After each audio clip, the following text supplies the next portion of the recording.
Un modèle peut-il résumer une marque? Telle est la question. Omega et sa Speedmaster, Rolex et sa Submariner, Audemars Piguet et sa Royal Oak? Pourquoi pas? Mais pour ce grand oral, très shakespearien, j'accueille Vincent et sa Breitling Navitimer. La vraie, l'énorme, la grosse, la magnifique, la reconnaissable entre toutes en 46 mm. Qui en parle le mieux? Un client, évidemment. Mais là n'est pas la question.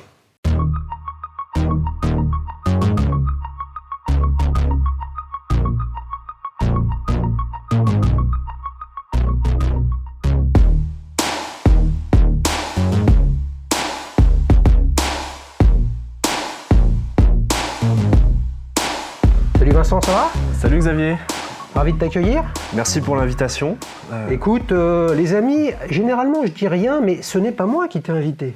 C'est toi qui as proposé de venir. C'est vrai, et tu m'as rappelé assez rapidement. Voilà, et faut pas se tromper les amis, c'est un client, un vrai, il vient parler de sa montre, ce n'est pas moi qui l'ai cherché. Par contre, il sait que là, il passe le grand oral d'éloquence sur l'horlogerie et il va nous dire, il va partager son avis, est-ce que ta Navitimer résume Breitling ou non? Vous avez 50 minutes, mon cher Vincent. Rappel de vieux souvenirs de l'époque du lycée et du baccalauréat. À l'origine, pour moi, oui, elle me rappelait effectivement, pour Breitling, c'était pour moi, toute l'histoire de Breitling était la Navitimer.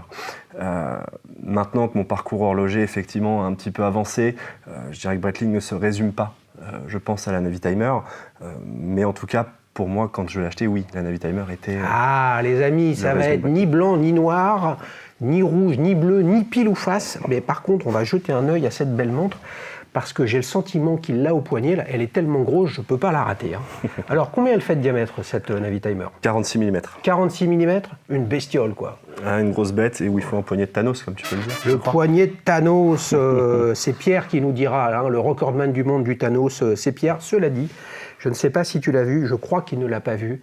On a sur la chaîne une Seiko Tuna, Golden Tuna, en 49,4 mm. T'imagines la taille? Ah, j'ai pas vu et oui, c'est normal parce que c'est pas diffusé pour l'instant. Ah. Je peux l'essayer? Oui, bien sûr, ouais. Avec plaisir. Alors, je suis venu avec l'un de mes rares chronos, celui que j'ai eu pour mes 50 ans, les amis, vous la connaissez, la Speedmaster, modèle de 70.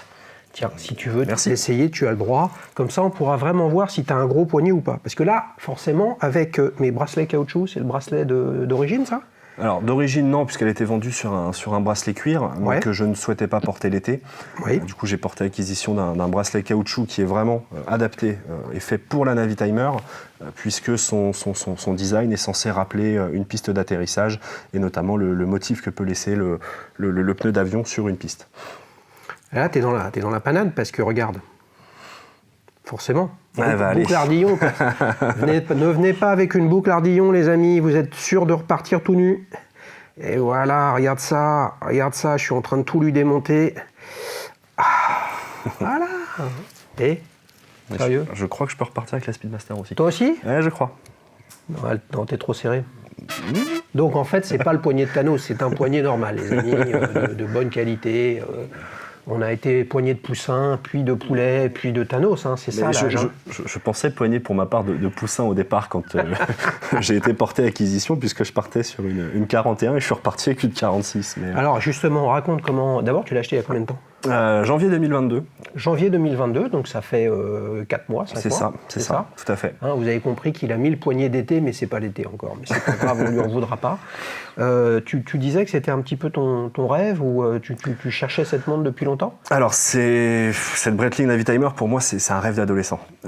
C'est vraiment un rêve d'adolescent. Je dirais pas d'enfance, parce que même si j'aime les montres depuis l'enfance, c'était plutôt un rêve d'adolescent, puisque c'est une montre que porte mon parrain, que j'ai toujours vu à son poignet et que j'ai toujours adoré. Et je me suis toujours dit, cette montre, un jour, je l'aurai, je l'achèterai. Donc pour moi, elle était vraiment une volonté, un symbole d'accomplissement.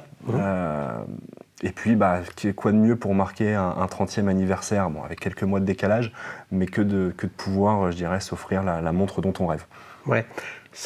Donc celle qui t'a marqué, c'est celle de ton parrain. Oui. Il a, pareil, un modèle en 46. C'est Non. quoi, en gros, les caractéristiques de la Alors, sienne? c'est un modèle en 41. J'en connais pas vraiment son histoire, si ce n'est qu'il l'a acheté à l'époque à quelqu'un qui travaillait chez Breitling. Ouais. Mais j'en connais pas son histoire exacte. Je pense pas que ce soit un mouvement manufacturé, puisque sur les modèles 41, ce n'est pas du mouvement manufacturé. Mais voilà, ce dont je me souviens, c'est que c'est un fond noir avec les cadrans blancs et un bracelet cuir noir sur boucle ardillon. D'accord. Mais j'en vois pas plus sur cette montre. Ok. Là, tu as pris donc ça t'a marqué, mécaniquement. Là, tu l'as pris donc sur bracelet cuir bleu. Tout à fait. Qui n'est pas là, c'est quoi? C'est un cuir de veau? C'est un cuir de veau avec de surpiqûre blanche. Surpiqûre blanche, ok. Ok. Couleur bleue, le bracelet? Oui, tout à fait. Ok. Donc pourquoi tu as voulu un combo intégralement bleu, là où on pourrait imaginer, je ne suis pas un spécialiste ni un grand fan d'ailleurs de Breitling, pour le coup, une Navitimer, plutôt en cadran sombre, cadran noir historiquement. Tout à fait. Après, il y a eu des blancs, mais c'est peut-être plutôt les Montbriand, des choses comme ça.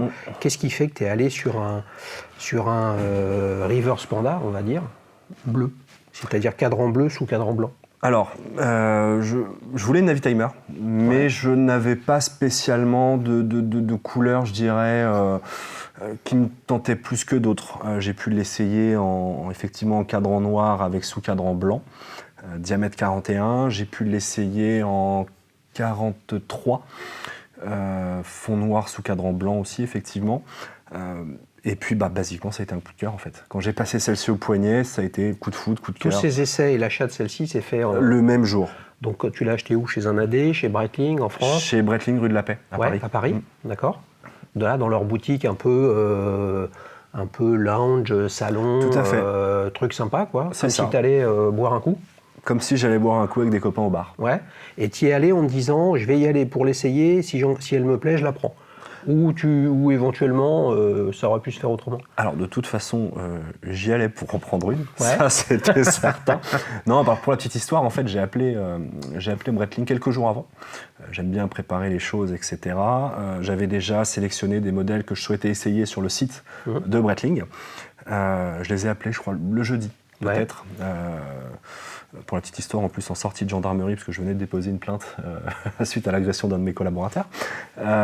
Et du coup, je prends rendez-vous avec eux en disant, voilà, je voulais essayer, donc, mon idée me disant, c'était que j'avais un petit poignet, donc je voulais essayer une 41. Et pour moi, ce qui allait m'aller, c'était du 41.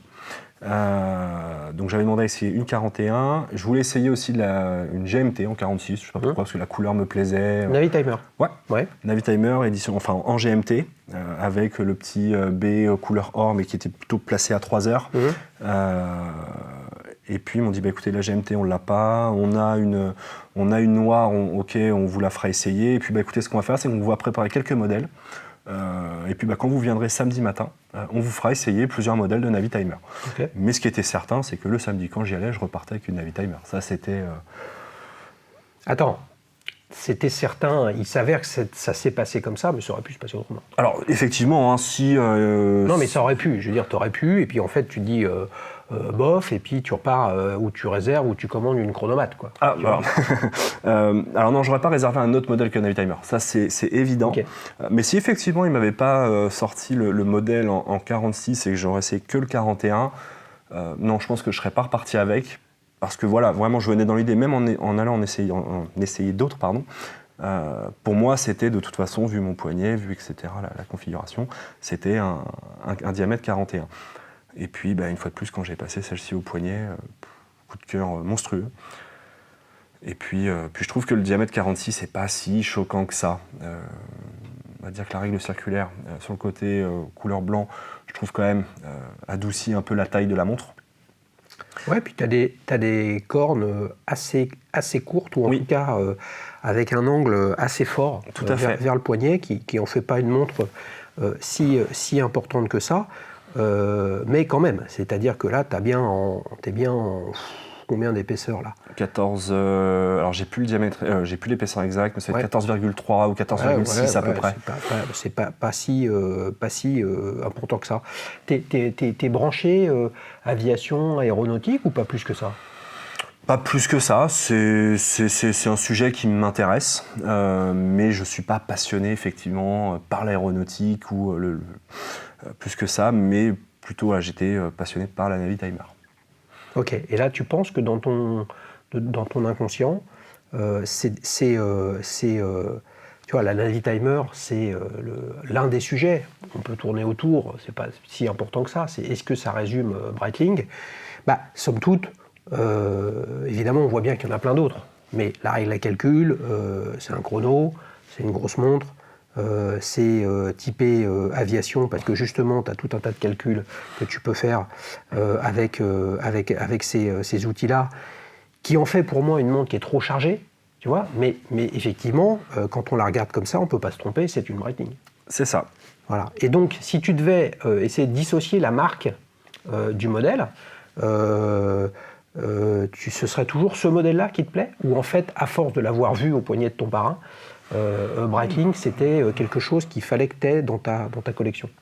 Alors oui, Breitling était quelque chose qu'il fallait que j'ai dans ma collection, effectivement, puisqu'il a aussi une chronomate, si je ne me trompe pas, qui doit être des années 90.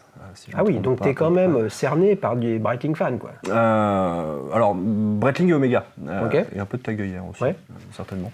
Mais moi, celles qui m'ont marqué, il y a eu deux modèles en réalité qui m'ont marqué, ça a été la Breitling Navitimer de mon parrain et la Omega Seamaster de mon papa.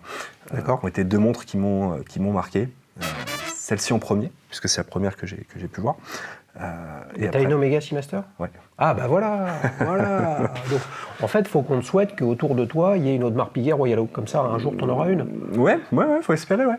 Je cite ça, les amis, parce que le sujet, c'est est-ce qu'un modèle peut résumer une marque? Et là, qu'est-ce qui résume le mieux Omega aujourd'hui dans l'esprit des amateurs, des passionnés, des clients X, Y ou Z? Est-ce que c'est plus la Speed ou la Seamaster? Si ta genèse personnelle, c'est plus James Bond, Omega, c'est la Seamaster. Exactement. Moi, ce qui marquait Omega pour moi, avant de vraiment, je dirais, m'intéresser beaucoup plus en détail à l'histoire de la marque, c'était la Seamaster. Mais parce que c'était, je dirais, une expérience personnelle, un vécu d'adolescent, et où pour moi, le modèle iconique d'Omega, c'était la Seamaster. Avant de m'intéresser aux autres modèles, et notamment la Speedmaster. Alors pour la petite histoire, les amis, vous le savez peut-être ou pas, mais la Speedmaster est une Seamaster. C'est pour ça que le fond de boîte, il y a le cheval marin. Sur une Speed, le fond de boîte d'une Speed, il y a le cheval marin de la Seamaster. Donc la genèse historique, c'est que c'est une Omega Seamaster Speedmaster. D'accord. Voilà, c'est ça l'histoire de la Speed. Et c'est pour ça qu'au dos, tu as le même logo, la même iconographie du cheval marin qu'il y a sur les Seamaster. Je me posais la question justement de pourquoi. Alors le cheval marin sur le... c'est ça la petite histoire. Et pour le coup, ça n'empêche pas le fait qu'il y ait des Seamaster chronographes. Oui, effectivement. Voilà. Très désirable, les amis. Comme souvent, les chronos chez Omega, mais là, je suis pas crédible parce que je suis quand même un gros fan d'Omega, donc forcément ça me plaît. Revenons quand même sur toute la littérature là, parce que là ton grand oral, ça fait pas partie du quiz, mais on va quand même lui demander.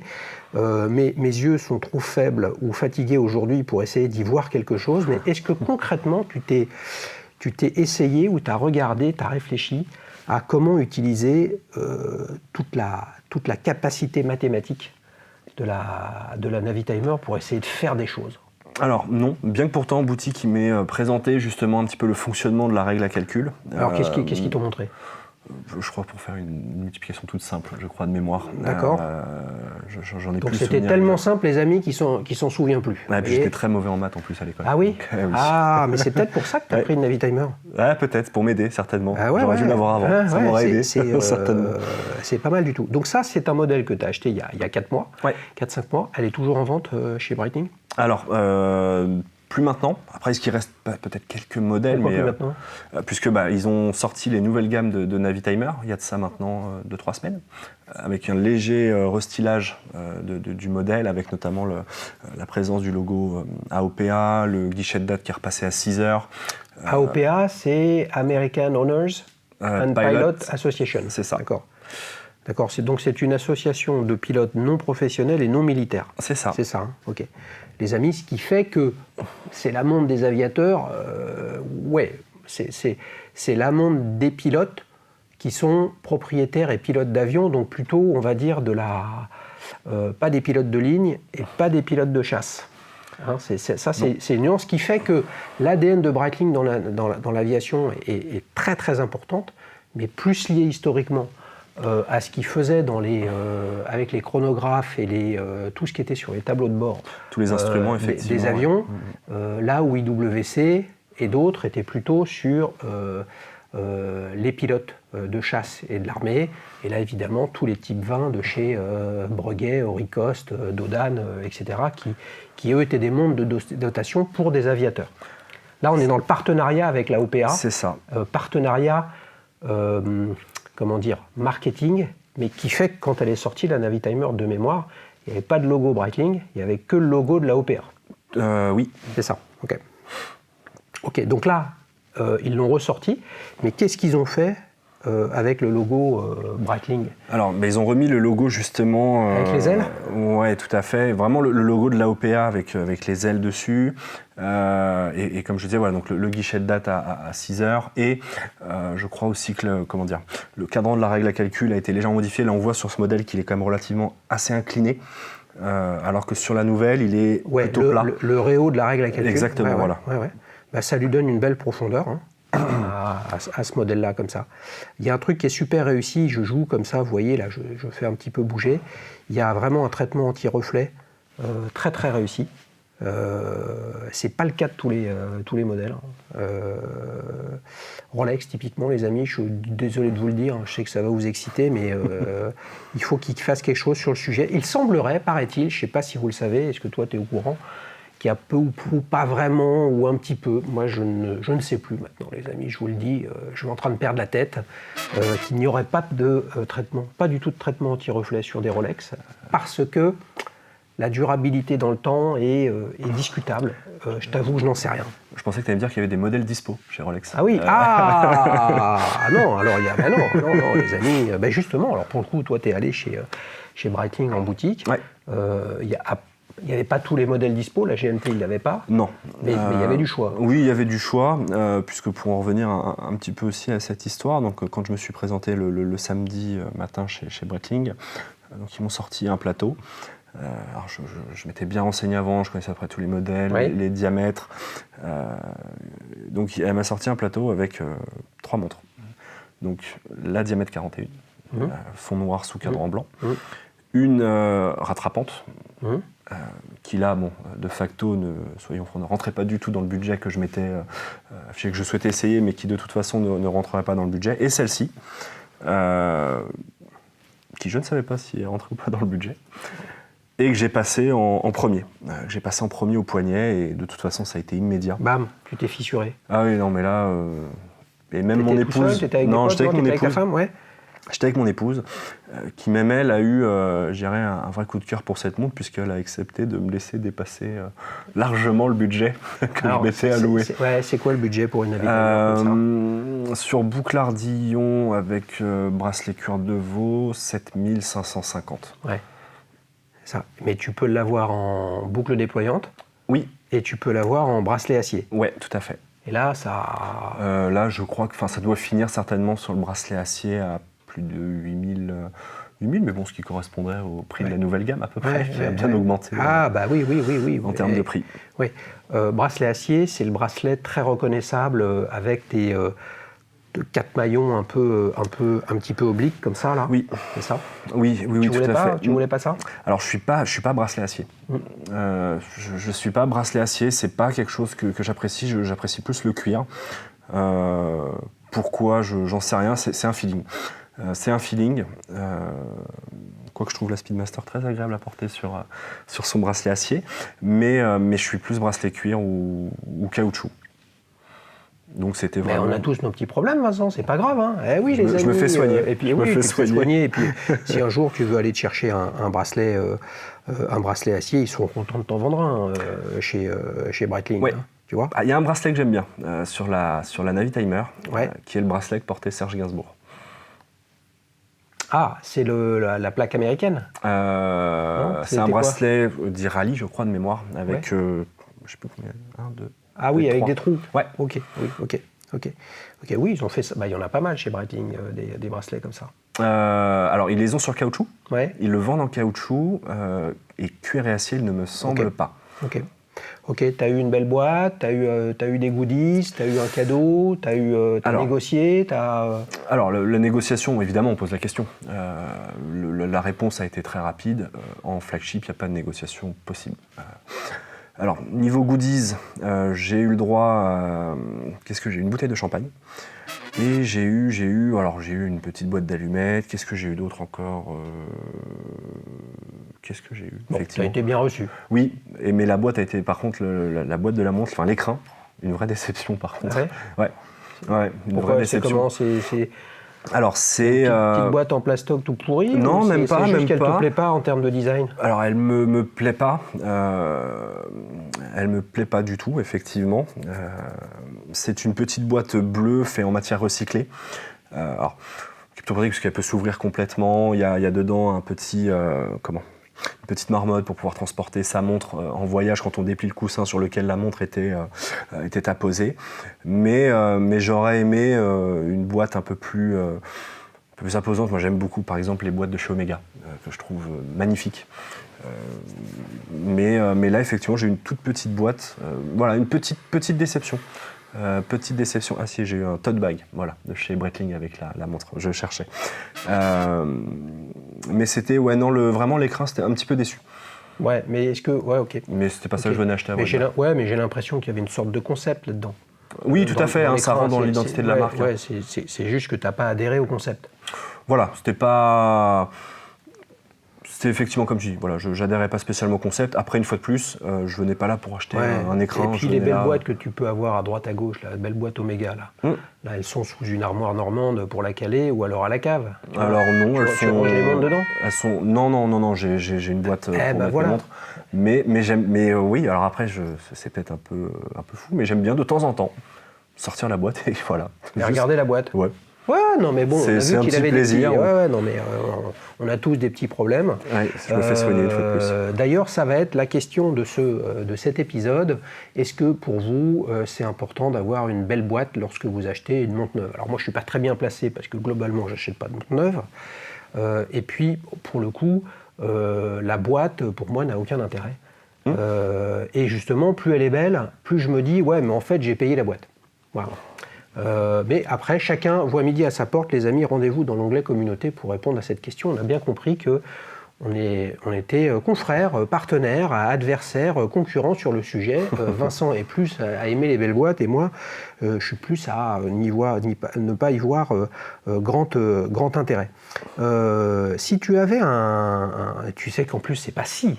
C'est que le grand oral, c'est ça. Tu es obligé d'avoir un adjectif qui caractérise cette Breitling chronomètre Navitimer, les amis.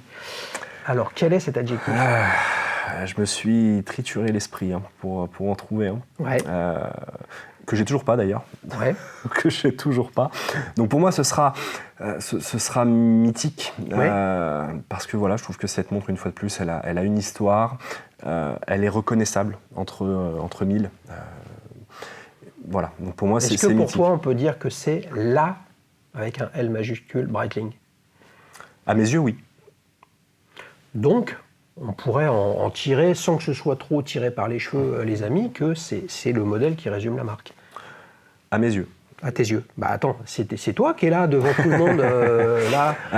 À mes yeux, oui, même si, comme je te le disais, Une fois de plus, quand j'avais cette vision d'adolescent avec mon parrain qui portait cette montre, pour moi, effectivement, Breitling, c'était la Navitimer.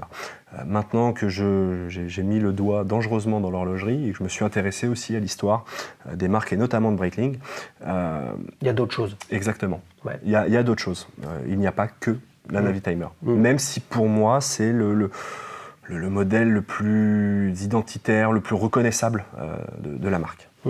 Alors c'est intéressant, les amis, vous savez que je peux être très critique parfois sur la pauvreté des sections histoire, à propos, etc. Sur le site de Breitling, c'est assez complet, il y a des anecdotes, je trouve ça assez intéressant. Par contre, est-ce qu'ils ont raison de le faire? Probablement oui. C'est silence et motus et bouche cousue, les amis, forcément, sur la période où ils ont plié les Gaules, ils ont revendu les cadrans à Zinn et à Olé-Chevache, etc., au pire moment du marasme de l'industrie horlogère qui était attaquée par des montres moins chères, plus fiables, plus pratiques, plus précises, c'est-à-dire les montres à quartz. Mais pour le coup, sinon, c'est vraiment intéressant parce qu'il y a vraiment plein d'infos sur tous les modèles. Oui. Par contre, quand on va dans la section tous les modèles sur le site de Breitling, la première collection qui est présentée, c'est la Navitimer. Oui. Donc c'est pas un choix alphabétique, les amis, puisque la chronomate, c'est avec un C, c'est ça. etc. Et la première qui ressort, c'est la Navitimer. Voilà, c'est la Navitimer. Donc ça montre bien que c'est leur produit d'entrée. Et c'est vrai que si on essaye tous ensemble, les amis, vous, toi, Vincent et moi, de lister dans notre tête les 5 chronographes iconiques de l'industrie horlogère mécanique, il y a la Speed, il y a la Navitimer, il y a la Daytona, il y a la Monaco, et il y en a d'autres, et ainsi de suite. Et on peut pas y échapper à ça, non? S'il y avait un petit détail parmi les nombreuses choses qu'il y a à raconter sur cette montre, notamment le cadran, ce serait quoi le truc que tu aimes beaucoup? Qu'est-ce que j'aime beaucoup sur cette montre? Parce que j'aime tout sur cette montre, donc c'est compliqué. Mais le détail que j'aime beaucoup, ce serait, enfin c'est pas vraiment un détail, mais c'est sa couleur bleue et ce que j'adore sur ce fond bleu, c'est qu'en fonction de la lumière, du soleil... Un cadran ensoleillé. Ouais. Exactement, elle va changer de couleur et c'est vraiment ce que j'apprécie. Eh bien, c'est un beau produit, on le rappelle, hein, c'est un mouvement manufacture chronographe Breitling, et on le voit, c'est noté au dos. Les amis, chronographe, chronomètre certifié, manufacturé en Suisse, testé à 3 bars, étanche à 30 mètres. Certifié COSC, basique. Ouais. Mouvement B01 de chez Breitling, qui est, je dirais, très, très, très connu, reconnu. Et, sachant que tous leurs mouvements de mémoire, tous leurs mouvements sont certifiés COSC, même leur super quartz. Oui, il me semble. Et puis même, ils embarquent aussi sur certains modèles, comme la Super Océan. Alors pas l'héritage, mais j'ai l'édition un peu plus sportive, un ETA, mais qui est aussi certifié, effectivement. Belle rencontre, les amis. Tout de bleu vêtu. Même si c'est pas le cœur du sujet sur une montre, bracelet est vraiment très très réussi là, avec ces stries qui ont des profondeurs différentes entre la partie proche du boîtier au niveau des cornes et là où les trous sont percés pour l'ardillon. C'est vraiment un bracelet qui est sympa. Donc quand tu changes de bracelet, tu mets cette boucle là sur l'autre ou j'ai une autre boucle. T'as une autre boucle aussi? Ouais. Ok. Bon, ils auraient pu te mettre des attaches rapides quand même. Hein, c'est pas cher, les amis, de mettre des attaches rapides, vu le prix de la montre quand même. C'est un truc que vous pourriez faire. Tu défais toi-même ton bracelet? Non, j'évite. Pourquoi? T'as peur de lui mettre un petit pet? Alors, effectivement, et puis j'ai ce plaisir à retourner chez Breitling, ou même pour changer mon bracelet, ils vont me proposer de boire un coup, d'essayer potentiellement une montre. Ah, super. Enfin voilà, puis c'est un vrai plaisir que de retourner dans cette boutique à chaque fois. Ok, donc tu es un homme heureux d'avoir acheté la montre que tu avais envie d'avoir, qui te faisait rêver, et puis en plus tu as vécu une super expérience en boutique. Ouais. Les amis, c'est assez rare, pas rare d'avoir des bonnes expériences en boutique, mais d'avoir un invité qui nous partage cette belle expérience. Après, bon, on va dire que c'est en boutique et pas chez un indé, donc c'est différent. Là, tu as vraiment des spécialistes de la marque qui sont là. Alors je m'étais renseigné quelques jours, quelques semaines avant. Est-ce que effectivement, comme tout le monde, si on peut économiser quelques euros sur l'achat de sa montre, je pense qu'on est tous preneurs. Mais une fois de plus, l'achat de cette montre, j'étais pas là pour acheter un prix ou négocier un prix. J'étais vraiment là pour accomplir, comme je te l'ai dit, un rêve d'adolescent. Et je voulais vivre l'expérience client qui était associée à l'achat de cette montre. Et ça, pour moi, ça n'avait pas de prix. Donc je dirais que je savais déjà, en allant chez Breitling rue de la Paix, que de toute façon, il n'y aurait pas de négociation. Ouais. Je le savais. Ouais, donc à aucun moment, quand tu t'es dit, quand tu l'as essayé, c'est la première que tu as essayée, c'est celle-là qui me plaît, tu t'es pas dit en regardant ta femme, bon, on va réfléchir pour essayer de la trouver ailleurs moins chère. Non. Ouais, c'était un processus qui était engagé comme ça. Exactement. Et tu voulais, je voulais aller chez Breitling. Alors j'hésitais, est-ce que c'était rue de la Paix ou je sais qu'ils sont aussi rue Royale, en tout cas en flagship propre. Mais quitte à en faire un, c'était le plus important, donc qui est situé rue de la Paix. Mais voilà, je savais en allant là-bas qu'il n'y aurait pas de négociation possible. Bon, j'ai quand même posé la question, on ne sait jamais. J'ai quand même obtenu une révision, quand même, en plus. C'est toujours ça de gagner. Elle est garantie combien de temps ? 5 ans. 5 ans ? Oui. Donc elle est garantie 5 ans et tu as une révision, tu peux choisir ta révision quand ? De toute façon, la marque, de mémoire, je vais la reposer à 2 ans pour faire un petit contrôle d'étanchéité. Au bout de ça, c'est pris dans le cadre de la garantie. La garantie, ouais. Juste avant la fin de garantie, un petit tour pour faire une vérification du mouvement. Et j'aurai derrière, du coup, un service que m'a offert, je dirais, la boutique lors de l'achat de cette montre. Donc là, je dirais que potentiellement, je suis tranquille 10 ans. Avant d'avoir potentiellement à payer un entretien sur cette montre, voire plus même. C'est super, et puis maintenant tu es en relation directe avec Breitling et en tout cas avec la boutique rue de la Paix. Tout à fait. Les amis, il est encore tout jeune, il n'a que 30 ans, c'est parti pour la séquence Souvenir. Tiens, je te la rends. Donc tu disais tout à l'heure, tu aimes les montres depuis tout petit. Ouais. Comment est-ce que tu as le souvenir, comment ça t'est venu ? Quel est le déclencheur ? Je dirais certainement, j'ai toujours vu mon papa porter des montres. Ouais. Alors mon papa est arrivé assez tard, je dirais dans l'univers de l'horlogerie un peu plus poussée. J'ai toujours vu mon papa porter des Festina, etc. Donc j'ai toujours eu cet attrait pour les montres. Puis j'ai vu mon parent aussi porter, comme je te le disais, donc cette Breitling Navitimer, cette Chronomat. Donc, je ne sais pas exactement à quel âge j'ai été piqué, mais je sais que je porte des montres depuis alors, j'ai souvenir de la classe, mais pas de l'âge qui était associé, depuis le CM2. Ouais. Depuis le CM2, où j'avais eu, je me souviens pour Noël, une première Festina et une chevalière qu'elle avait, parce que je voulais une chevalière, je ne sais pas pourquoi d'ailleurs. Mais voilà, depuis ce temps-là, je suis piqué par les montres et j'ai toujours porté une montre, pour se faire depuis 8-9 ans à peu près. Donc CM2 Festina chrono ? Non, c'était pas un chrono. C'était pas un chrono ? Non, je ne crois pas. Ok, à quartz ? Oui. Ouais. Et c'est à quel moment et pourquoi qu'est-ce qui t'a fait passer de une montre CM2, l'important c'était d'avoir l'heure. Ouais, c'est ça. Et moi, c'était surtout avoir une montre au poignet, parce que j'ai toujours... Oui, non, mais t'avais pas de téléphone mobile. Non. Voilà. Donc à un moment ou à un autre, il fallait que t'aies l'heure. Okay. Et à quel moment et avec quel modèle t'es passé à quelque chose qui certes donne l'heure, comme ta Navitimer et ma Speedmaster, mais qui t'amène autre chose, où le sujet c'est pas simplement d'avoir un décompte du temps qui passe. Qui amène du plaisir, dira-t-on. Ouais.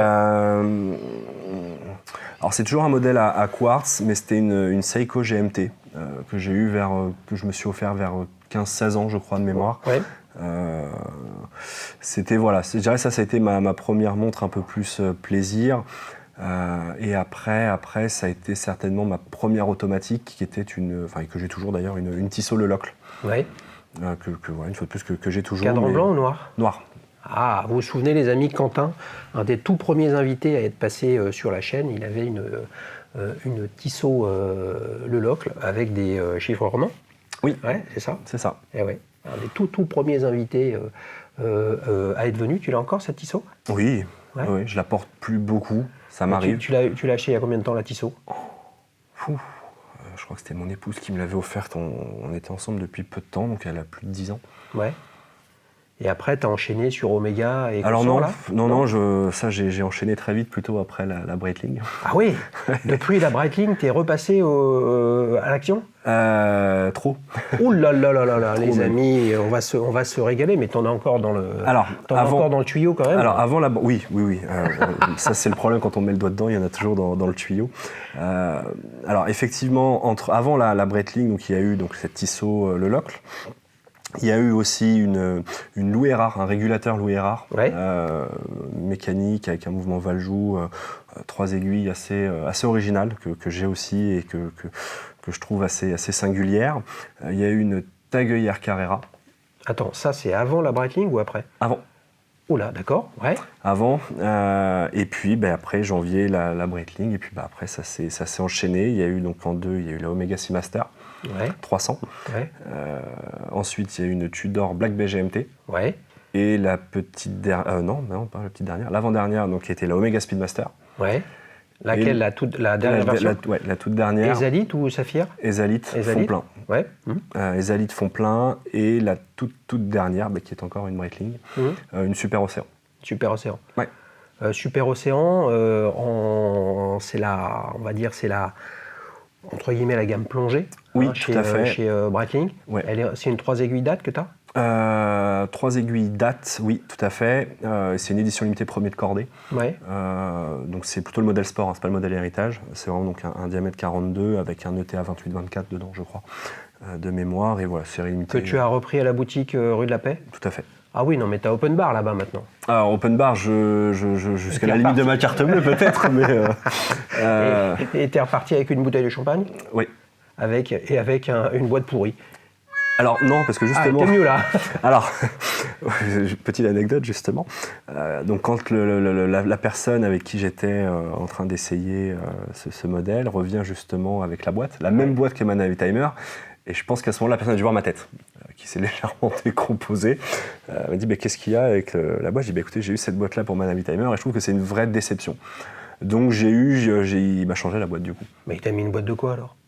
Une boîte de Breitling toujours, mais qui doit être, je suppose, il devait leur en rester en stock, j'imagine. Donc là, elle est plus belle, elle est plus grosse, elle est en bois, elle est en... Non, pas spécialement, ça fait un écrin en cuir un peu.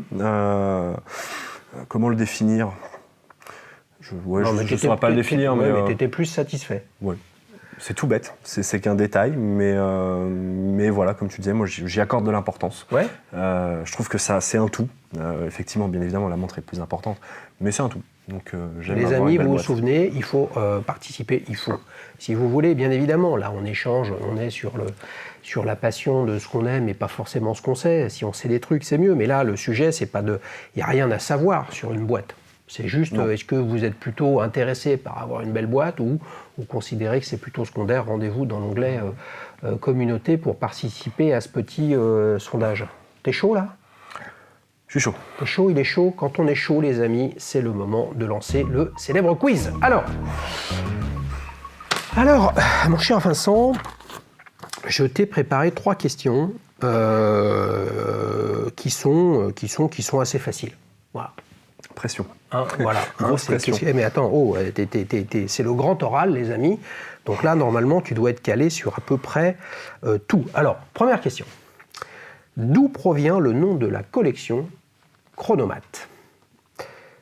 Réponse A, c'est la contraction de chronographe automatique. Réponse B, chronographe mathématique. Réponse C, chronographe en acier mat. Alors je sais ce que veut dire la contraction de Navitimer. Donc c'est une question un peu piège pour moi.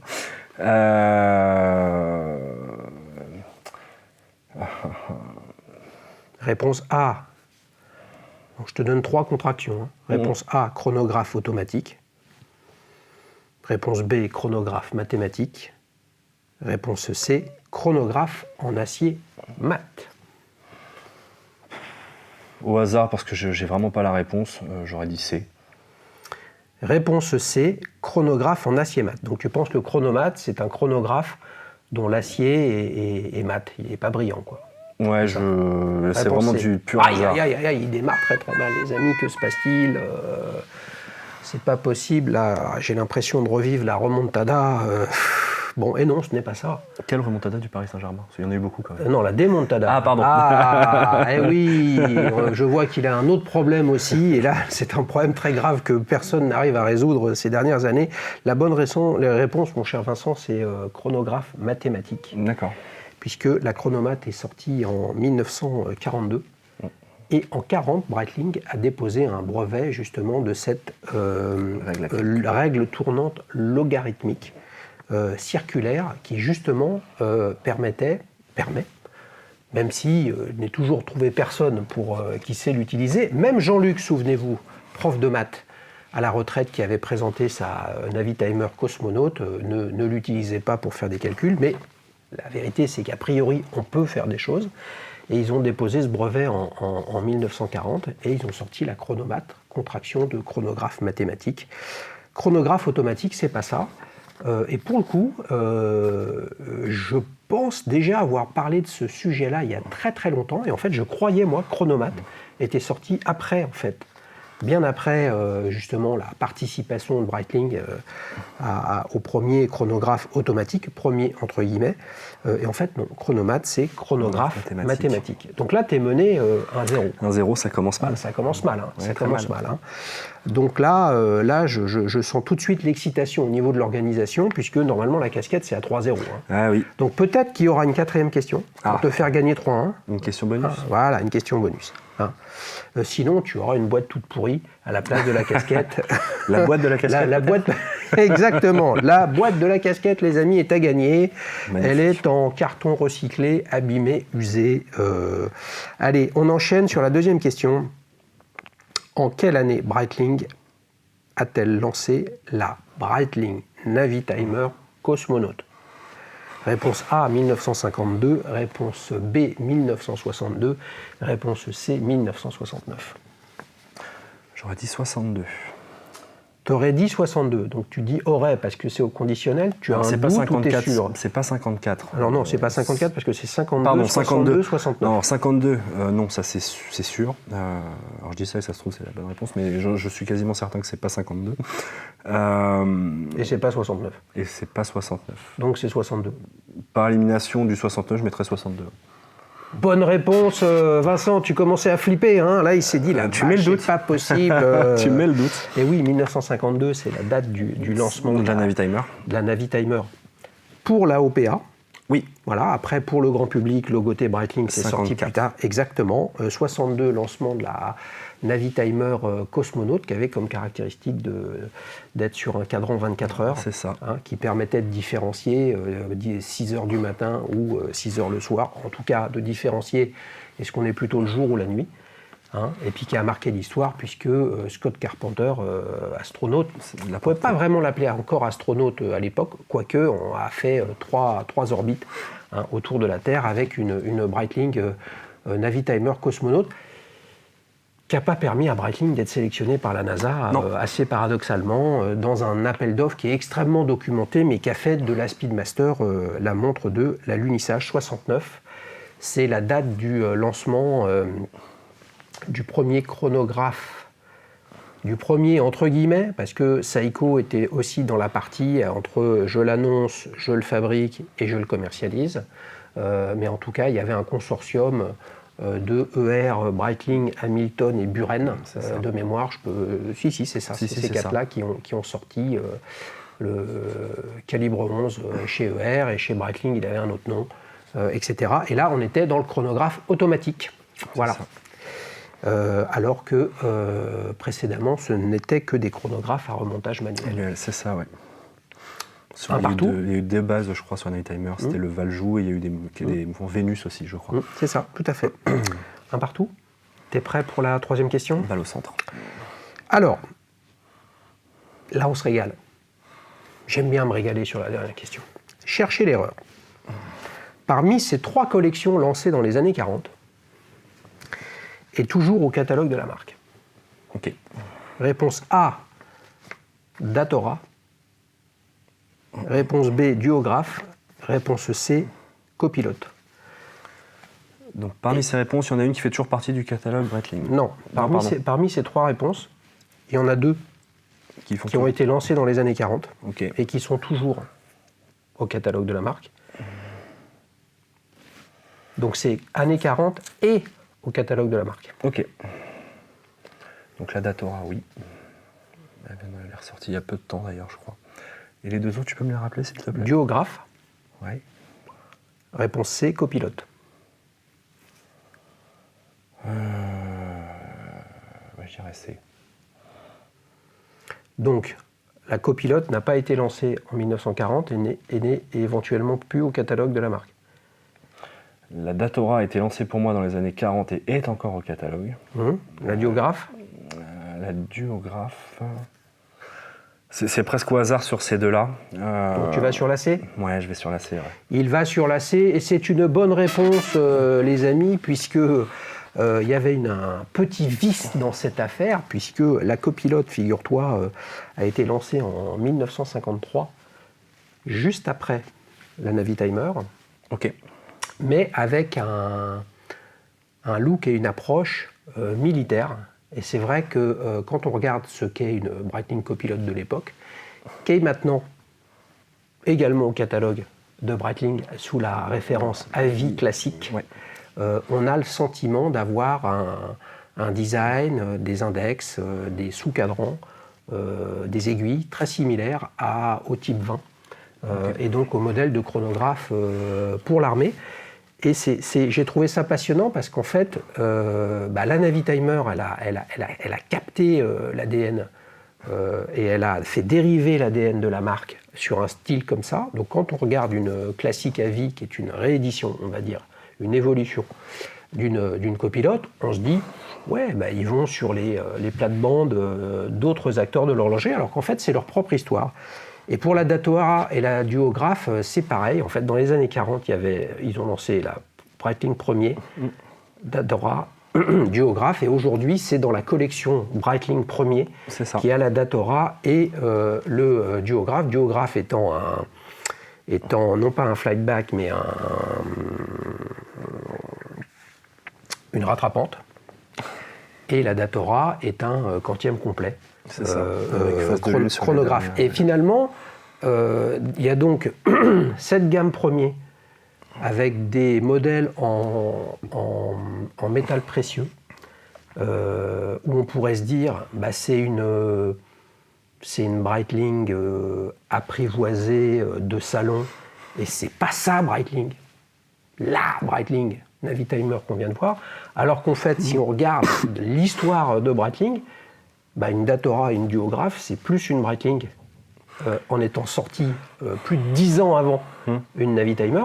Comme quoi, les trajectoires des marques, il faut les regarder quand même sur le long terme. Oui. Parce que si on ne fait pas attention à ça, moi n'étant pas un grand fan de Breitling et ayant peu de chrono, avant de vraiment regarder ça, pour moi, ces modèles-là de chrono habillés, c'était un positionnement commercial qui n'allait pas plus loin que ça. Alors qu'en fait, c'est ancré dans leur gène, mais ces gènes, ils avaient un petit peu disparu. Donc je trouvais ça pas mal de te faire une petite question là-dessus. Ok. Est-ce que tu veux une 4e question pour essayer de gagner la casquette? Je suis joueur, allons-y. Il est joueur. Attends, qu'est-ce qu'on me raconte au niveau de la prod? Il n'y a pas de 4e question. Ah, ok. Mais comme il a passé le grand oral avec succès, il mérite quand même la casquette. Ok, ça marche. Les amis, et oui, un grand oral comme ça de 50 minutes, peut-être plus, pour partager et répondre à la question shakespearienne, un modèle peut-il représenter une marque? Franchement, il s'en est sorti avec beauté, tonnerre d'applaudissements pour Vincent, qui repart avec la casquette d'Alichus. Et sa boîte, les amis. Et voyez, et Vincent, comme on a tous les deux la même coupe de cheveux, les amis, et quand il y a du soleil, il faut avoir le bracelet en caoutchouc et la casquette pour éviter les coups de soleil sur la tête. Les amis, on enchaîne pour la séquence suivante. C'est laquelle, la séquence suivante? Tout d'un coup, j'ai un doute. La séquence surprise. Alors, la séquence surprise du jour, c'est de te faire découvrir un autre chronographe. Ça marche. Une marque qui n'est jamais passée sur la chaîne, une jeune marque française, Baltic. Ok, je connais de nom. Avec le chronographe Bicompax 02, 38 mm, acier 316L, vintage style les amis. Baltic vient de fêter ses 5 ans avec de nombreux modèles à leur crédit, et notamment ce chronographe Bicompax, très simple, très vintage, très années 40, avec un tarif 2022 quand même très très éloigné de ta Navitimer, puisque nous sommes à 648 €.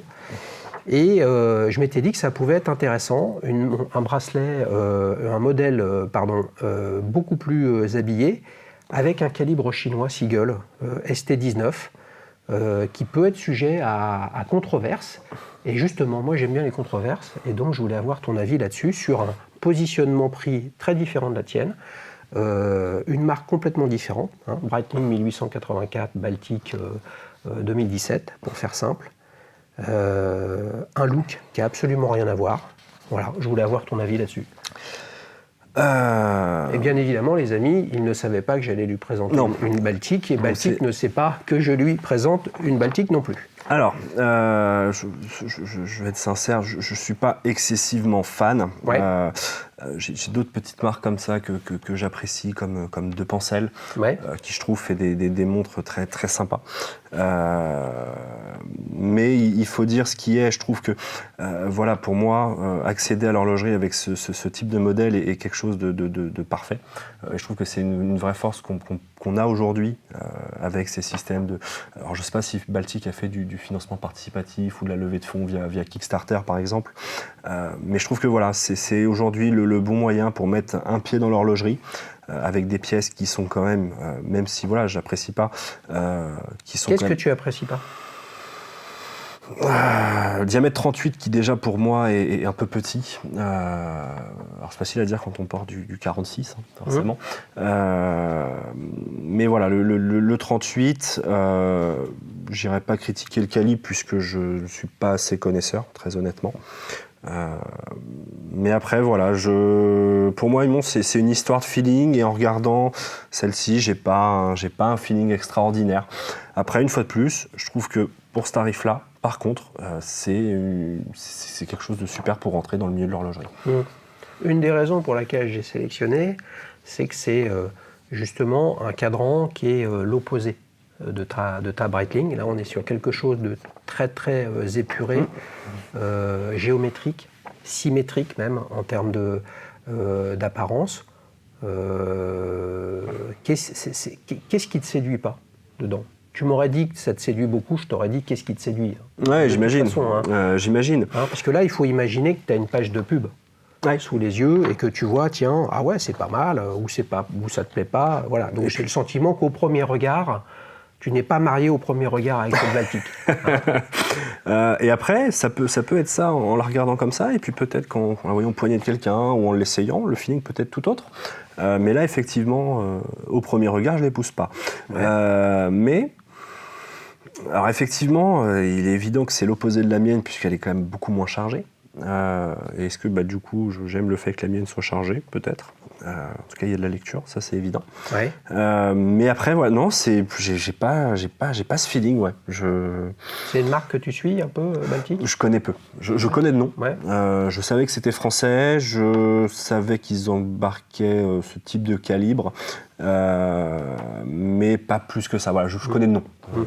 Toi qui as eu une Seiko. Ouais. Donc là, Seiko, c'est un monument de l'horlogerie mondiale, avec une histoire qui remonte qui débute fin 19e.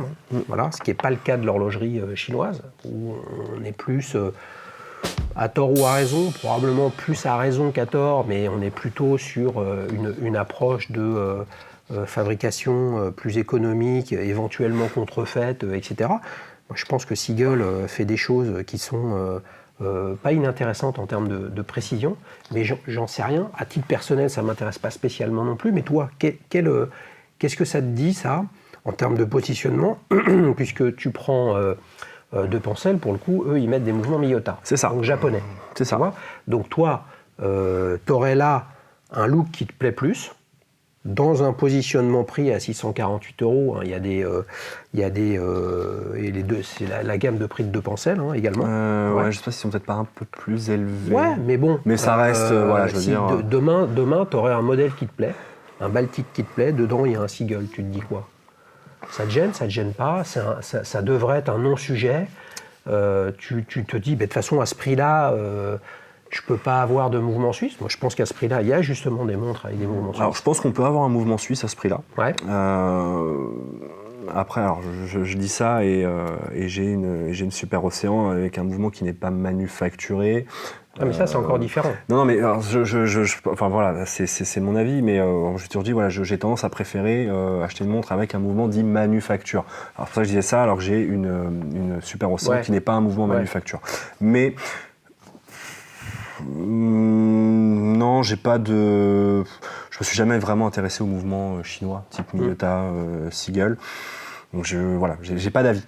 T'as pas d'avis sur le sujet, donc ni positif ni négatif.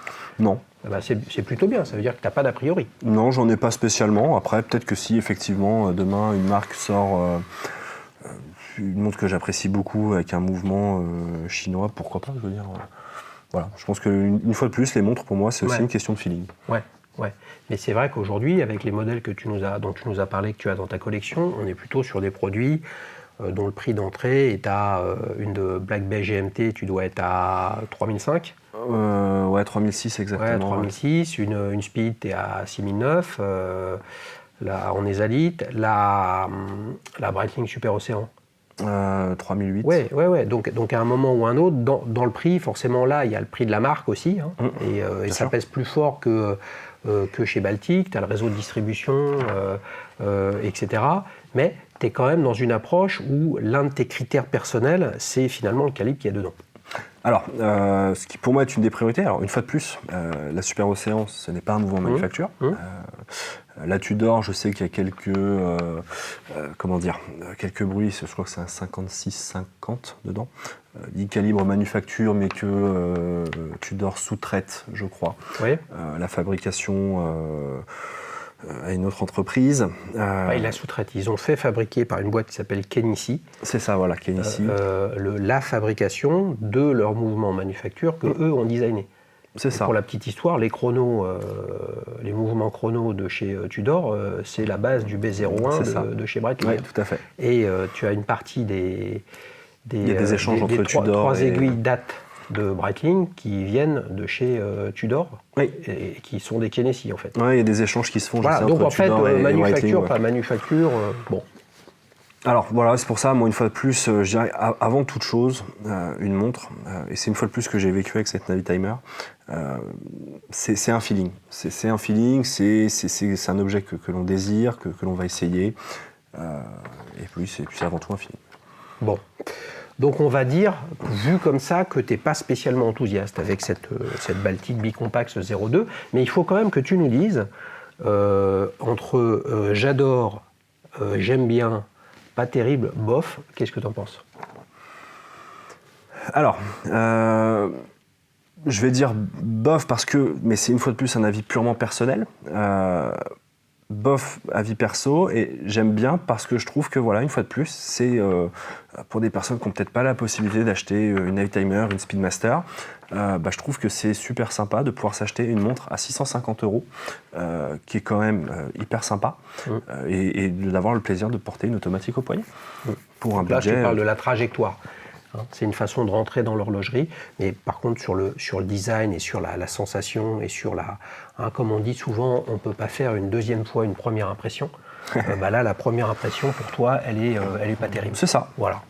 Les amis, c'est ça qui est intéressant, c'est qu'on a compris ce qu'aime Vincent, ce qu'il achète, et effectivement dans les modèles dont tu nous as parlé, on est plutôt dans le chrono / toolwatch.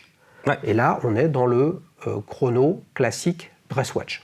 Donc forcément, c'est deux montres qui ne se parlent pas forcément. Tu aurais pu beaucoup aimer, Il s'avère que c'est pas le cas. Alors, effectivement, tu viens de me faire penser à quelque chose, c'est que voilà, moi, le côté dress watch, j'ai cette chance pour le boulot, etc., de jamais avoir besoin de mettre de costume, cravate, donc j'ai pas spécialement besoin d'avoir ces montres un peu, effectivement, dites dress watch, parce que la façon dont je suis habillé aujourd'hui, c'est la façon dont je m'habille tous les jours, basiquement, j'ai cette chance-là.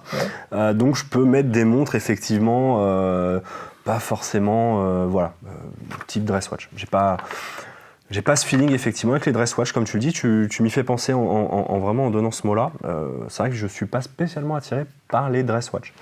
Ça marche. Les amis, rendez-vous dans l'onglet communauté, vous aussi, pour participer à ce sondage. Qu'est-ce que vous pensez de la Baltic Bicompact 02 ? J'adore, j'aime bien, pas terrible, au secours. Vous voyez, c'est assez simple, vous répondez, vous participez, vous pouvez même dire pourquoi vous avez voté comme ça. Bien évidemment, tout ça, c'est de l'émotion. Et l'idée, c'est de partager ce qu'on aime et puis plein d'infos sur le sujet. Les amis, on enchaîne pour la séquence suivante, ta prochaine montre. Alors là, je suis impatient d'aller sur la prochaine montre. Parce que là, la prochaine montre, il y en a déjà eu 1, 2, 3 depuis celle-là. Donc là, on a un acheteur compulsif, les amis, et sur les 4 derniers mois, il a acheté 4 montres. Non, pas 4 montres, mais bref, tu as déjà beaucoup enchaîné. Ouais. Qu'est-ce que tu as dans le viseur là ? Alors déjà, on va se calmer un peu parce que ma femme est bancaire. Ah là là, on va se calmer un peu parce que mon épouse étant bancaire, elle va me tirer le peu de cheveux qui me reste. La prochaine. Alors, je suis très très attiré. Alors, encore un chrono, on dira. Mais j'aime beaucoup le chrono de chez Zenith, le Chronomaster Open. Oui. J'aime beaucoup. C'est une montre que je trouve magnifique. Puis l'ouverture du cadran sur le mouvement que je trouve somptueux. Donc on est d'accord, c'est le modèle donc El Primero avec la lunette au dixième de seconde, donc le Chronomaster, et avec l'ouverture qu'on pourrait qualifier de open art. C'est ça. Sur le cadran où tu vois le balancier. Oui, tout à fait. Entre 9h et 12h, je crois. C'est ça. Effectivement. J'aime aussi beaucoup la dernière Tudor sortie, la Black Bay Pro, qui ressemble un petit peu à la Rolex Explorer, même que j'aime bien. Bon, qui ressemble un petit peu, les amis, pas un petit peu. Un petit peu. Voilà. Un petit peu beaucoup. Effectivement, qui ressemble Explorer 2, toute première Explorer 2. C'est ça, tout à fait. Tu l'as essayé ? Non, pas encore. Pas encore. Et la Zenith, tu l'as essayé ? Non plus. Ok. Non plus. Voilà, pour l'instant, c'est... Je regarde. Il ne veut pas regarder de trop près et toucher, parce que là, il va falloir aller négocier avec la banquière. Non, mais c'est exactement ça. Tu avais fait aussi, dans une saison précédente de Petites Montres entre amis, une revue passionnante sur une ZRC Grand Fond. Ouais. Que j'ai adoré, qui m'a permis de m'intéresser aussi un peu plus à cette marque, à l'histoire de cette marque, les modèles présentés. Donc j'aime aussi beaucoup la ZRC Grand Fond. Mais voilà, je dirais que ma lubie du moment, c'est vraiment la Zenith. Ouais, j'ai le sentiment que c'est ta lubie du moment, mais pour les raisons dont tu as parlé, tu n'es pas en mode plan d'action. Toi, tu es en train de regarder tranquillement. Oui, mais puis une fois de plus, voilà, j'ai quand même eu la chance de pouvoir m'offrir sur ces 4 derniers mois et vraiment les modèles que j'ai pu acheter, que ce soit la Speedmaster, la Seamaster, ça pour moi c'est des modèles comme cette Navitimer qui devaient faire partie de mon parcours entre guillemets horloger parce que, comme je le disais, la Seamaster c'est un modèle que j'ai vu porter au poignet de mon papa et que j'ai toujours beaucoup apprécié. Qui m'a fait du coup mettre le doigt dans Omega que j'appréciais déjà, mais du coup m'intéressait encore plus. Et donc le lien avec Zenith alors ? Il n'y en a pas spécialement. C'est le look. Ouais, c'est ça. Ouais. C'est le look, c'est l'ouverture, je trouve, sur le mouvement que je trouve super sympa. Ouais, non, j'ai pas de... C'est quoi le budget d'une Zenith comme ça ? Alors ça dépend. Je dirais on peut en trouver d'occasion dans les 5005 sur des sites... Et tirer sur de l'occasion ? Oui, puisque la Seamaster, c'est une montre que j'ai achetée d'occasion, par exemple. Okay. Donc ça ne me pose pas de soucis. Alors après, on va en revenir à cet éternel talk. Je prends du full set, donc avec la boîte, les papiers. On en revient toujours à cette histoire avec la boîte. Donc ça se trouve d'occasion dans les 5005, 5000. Et en neuf actuellement, je crois sur les derniers modèles qui ont été présentés au Watches and Wonders, je crois que c'est arrivé aux alentours des 9 000 € quand même. Ah ouais, ça commence à jouer. Ça commence à jouer un peu, donc je pense que ce sera plutôt de l'occasion. Ok, et donc il n'y a pas de timing là? C'est quand ton anniversaire? Au mois d'octobre. Ah J'ai ben voilà! encore un peu de temps. Oui, t'as encore un peu de temps. Oui, comme ça tu t'en occupes en septembre. Puis tu me Oui. rappelles après l'été pour me dire Xavier, ça y est, j'ai enchaîné. Ça marche. Hein, on fait Avec ça comme plaisir. ça On fait ça. Avec plaisir. Les amis, on s'est une nouvelle fois régalé. Là, on a eu la Breitling avec un grand B. Bien évidemment, on peut voir, chacun voit midi à sa porte sur le sujet, mais là, c'était la Breitling Navitimer en 46 mm. Un beau bébé tout de bleu vêtu. Les amis, si vous voulez participer, rendez-vous sur www.dailyshoes.fr. Vous faites comme Vincent, vous remplissez un formulaire avec vos coordonnées et puis le modèle de montre dont vous voulez parler. Et puis vous me dites pourquoi vous voulez en parler, hein, parce que parfois je reçois un formulaire où il y a le nom du modèle, c'est tout quoi. Donc là forcément les amis, c'est pas ce qu'il y a de plus engageant quand même pour que je vous recontacte. Hein. Bon, trêve de plaisanterie, vous me donnez le plus d'infos possible et puis on se retrouve sur le canapé ou à distance pour passer un bon moment. Ça marche Vincent? Ça marche, merci beaucoup. Merci beaucoup d'être venu. Merci à toi. Les amis, à bientôt, ciao ciao. À bientôt.